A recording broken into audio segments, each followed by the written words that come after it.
नमस्कार, मी ॲडव्होकेट हरदास नांडे.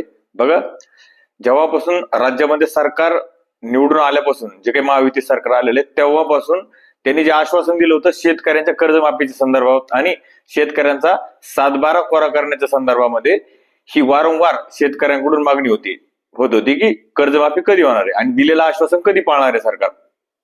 आणि यानंतर बच्चू कडू यांनी या संदर्भात एक मोठं आंदोलन केलं होतं आणि त्या आंदोलनाच्या नंतर एक समिती सुद्धा स्थापन झाली होती की शेतकऱ्यांना कर्ज माफी कशा पद्धतीने द्यायची. आता हे जे काही सध्याचं विधिमंडळाचं अधिवेशन आहे, शेतकऱ्यांची जी महत्वाची मागणी होती की कर्जमाफी झाली पाहिजे, शेतकऱ्याचा 7/12 कोरा झाला पाहिजे. या संदर्भामध्ये आता मुख्यमंत्री जे काही राज्याचे मुख्यमंत्री आहे देवेंद्र फडणवीस साहेब यांनी विधिमंडळामध्ये शेतकऱ्यांच्या कर्ज माफीच्या संदर्भामध्ये मोठी घोषणा केलेली आहे आणि राज्यामध्ये शेतकऱ्यांची कर्जमाफी जाहीर केलेली आहे. आता ही जाहीर केलेली आहे, परंतु कशा पद्धतीने शेतकऱ्याला मिळणार आहे, कुठल्या शेतकऱ्याला मिळणार आहे, किती लाख रुपयापर्यंत मिळणार आहे, जे रेग्युलर शेतकरी आहे त्यांचं काय, ज्यांनी पुनर्गठन केलं त्यांचं काय, असे बरेचसे प्रश्न तुमच्या मनामध्ये असतील. या संदर्भामध्ये त्यांनी जे काही विधिमंडळामध्ये ज्या काही गोष्टी सांगितलेल्या त्या गोष्टी मी आपल्या ह्या व्हिडिओच्या माध्यमातून तुमच्यापर्यंत सांगण्याचा प्रयत्न करणार आहे. आणि कर्जमाफी कोणाला मिळू शकते, तुम्ही याच्यामध्ये बसता की नाही बसता, तुम्ही यासाठी पात्र आहे की नाही आहे किंवा नाही, या संदर्भामध्ये तुम्ही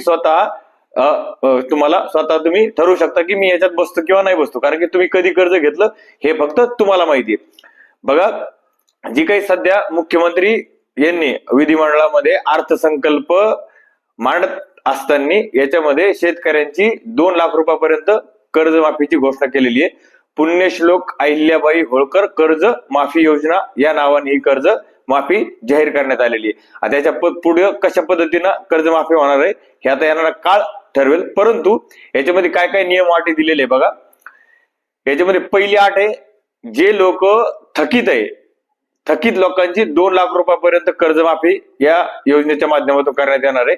कधीपर्यंत थकीत पाहिजे, तर 30 सप्टेंबर 2025 रोजी जो व्यक्ती थकीत आहे अशा व्यक्तीला 2 लाख रुपये कर्जमाफी यामध्ये मिळणार आहे. आणि आता याच्यामध्ये सगळ्यात जो महत्वाचा प्रश्न आहे की जे लोक रेग्युलर कर्ज भरत होते, ज्यांनी रेग्युलर आतापर्यंत कर्ज भरलेत, अशा लोकांसाठी काय, कारण की अशा लोकांवर वारंवार आतापर्यंत प्रत्येक वेळेस जो अन्याय झालेला आहे तो जे लोक रेग्युलर बँकेकडे कर्ज घेतात आणि कर्ज भरतात अशा लोकांवरती अन्याय झालेला आहे.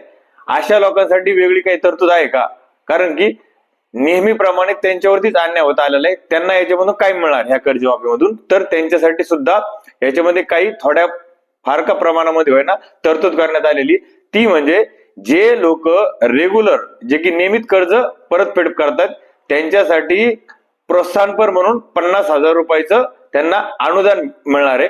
50,000 रुपये हे एक जे रेग्युलर भरतायत त्यांच्यासाठी 50,000 रुपये अनुदान मिळणार आहे. आणि जे थकीत आहेत 30 सप्टेंबर 2025 पर्यंत त्यांना 2 लाख रुपयापर्यंत कर्ज माफी मिळणार आहे. आता बऱ्याचशा लोकांचे असे प्रश्न आहे की आम्ही कर्ज घेतलं होतं, जे काही उद्धव ठाकरे साहेब यांनी कर्ज माफी केल्याच्या नंतर कर्ज माफ झाल्यानंतर आम्ही कर्ज घेतलं, त्याच्यानंतर आम्ही कर्ज भरलं नाही, पण दरवर्षी आम्ही काय करत होतो की दरवर्षी व्याज भरत होतो आणि ते रेग्युलर करून घेत होतो. तर ज्याही लोकांनी अशा पद्धतीचं दरवर्षी फक्त व्याज भरून त्यांचं रेग्युलर करून घेतलेले ते लोक सुद्धा रेग्युलर मध्ये आहेत असं गृहीत धरा. ते लोक सुद्धा थकीत मध्ये येत नाहीत. त्यामुळे ज्यांनी कर्ज फक्त जे काही उर्वरित वरचं कर्ज भरून तुमचं लोन जे काही पीक कर्ज आहे ते नियमित केलेलं आहे, ते लोक सुद्धा या कर्जमाफीमध्ये पात्र ठरणार नाही. त्यांना प्रोत्साहनपर 50,000 रुपये याच्यामध्ये साठी पात्र ते ठरणार आहे. आता दुसरी गोष्ट बघा, मग याच्यामध्ये पात्र ठरणारे लोक कोण आहेत, तर बघा याच्यामध्ये जर बघायला गेलं तर ज्या लोकांनी 30 सप्टेंबर 2024च्या अगोदर कर्ज घेतलेलं आहे, ही डेट खूप महत्वाची आहे. 30 सप्टेंबर 2024च्या अगोदर कर्ज घेतलेलं आहे असे लोक 30 सप्टेंबर 2025 रोजी थकीत असणार आहे. त्याच्यामुळं ह्या योजनेमध्ये जर तुम्ही 30 सप्टेंबर 25 ला थकीत असाल तर तुम्हाला 2 लाख रुपयापर्यंत माफी मिळणार आहे. परंतु जर तुम्ही कर्ज 30 सप्टेंबर 2024च्या नंतर घेतला असेल तर तुम्ही त्या ठिकाणी रेग्युलर असणार आहे, त्याच्यामुळे तुम्हाला त्या ठिकाणी सुद्धा या योजनेचा लाभ मिळणार नाही. त्याच्यामुळे तुमचं कर्ज जे काही पीक कर्ज असेल ते 30 सप्टेंबर 2024च्या अगोदर घेतलेलं असावं तेव्हा ते थकीत होणार आहे आणि त्याच लोकांना या योजनेचा लाभ मिळणार आहे. ही खूप महत्वाची आणि चांगली योजना शासनाच्या माध्यमातून आणण्यात आलेली. भलेही त्यांनी निवडणुकीच्या काळामध्ये 7-12 कोरा करण्याचं आश्वासन दिलं होतं, परंतु ज्या पद्धतीने मागणी होत होती, आंदोलन झाले, त्यानंतर शासनाला हा निर्णय घेणं भाग पडलं आणि शेवटी आज स्वतः मुख्यमंत्री साहेब यांनी शेतकऱ्यांना कर्जमाफीच्या संदर्भामध्ये पुण्यश्लोक अहिल्यादेवी होळकर यांच्या नावाने ही कर्जमाफी योजना जाहीर केलेली आहे आणि या योजनेची लवकरच सुरुवात होईल. कशा पद्धतीने अजून या संदर्भामध्ये कुठलेही नियमावली आलेली नाही, याच्यात अजून काही डबल नियम अटी येतात का? जेव्हा ही योजना, जेव्हा याचं विशिष्ट परिपत्रक येईल, तेव्हा एक शासन निर्णय जेव्हा या संदर्भात येईल, तेव्हाच आपल्याला या संदर्भामध्ये अजून काही नियम अटी या संदर्भात टाकलेले आहे का हे तेव्हा आपल्याला कळेल. परंतु आज रोजी तरी ही काही योजना जी आहे कर्जमाफीची, ही शेतकऱ्यांना आनंद देणारी आहे, शेतकऱ्यांच्या फायद्याची योजना शासनाने जाहीर केलेली आहे. याच्यानंतर डबल सरकारने हे सांगितलं की यानंतर शेतकऱ्यांना कर्ज घेण्याची गरजच पडू नये अशा पद्धतीच्या उपाययोजना करण्यासाठी सुद्धा समिती नेमलेली आहे. त्या समितीचा अहवाल आल्याच्या नंतर शेतकऱ्यांना कर्जमाफी देण्याऐवजी कर्ज मुक्ती देण्याच्या दिशेने सध्या सरकारची वाट सुरू आहे. अशा पद्धतीची घोषणा सुद्धा मुख्यमंत्री साहेब यांनी या विधानसभेच्या विधिमंडळामध्ये अर्थसंकल्प मांडताना सांगितलेले.